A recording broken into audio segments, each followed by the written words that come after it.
नमस्कार शेतकरी बांधवांनो, मी फार्म DSS मधून मोहिनी। जसं की आता हिवाळा सुरू झालेला आहे आणि भरपूर शेतकऱ्यांचे कॉल पण येत आहे की नवीन लागवड करायची, पण लागवड करताना रोपाची निवड कशी करावी, बेडवरच का लागवड करावी, डबल लॅटरल का टाकावी, त्यानंतर आंतरपीक कोणतं घ्यायचं किंवा आंतरपीक घ्यायचं का नाही घ्यायचं, त्याचा कालावधी किती असला पाहिजे, अशी लागवडीपासून ते 18 महिन्यापर्यंतची पूर्ण डिटेलमध्ये माहिती घेण्यासाठी लागवड केल्यापासून ते झाड 18 महिन्याचं होईपर्यंत सगळं शेड्यूल देता येईल तुम्हाला फार्म DSS। तर आधी फार्म DSS मध्ये कॉल करा, लागवडी संदर्भात संपूर्ण माहिती घ्या आणि मगच डाळिंबाची लागवड करा।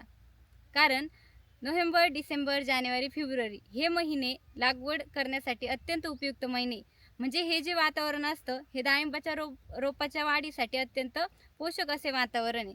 तर ह्या 4 महिन्यामध्येच डाळिंबाची लागवड करायची असते, पण त्याचं योग्य नियोजन कसं करायचं यासाठी आधी संपर्क करा फार्म DSS ला आणि मगच डाळिंबाची लागवड करा।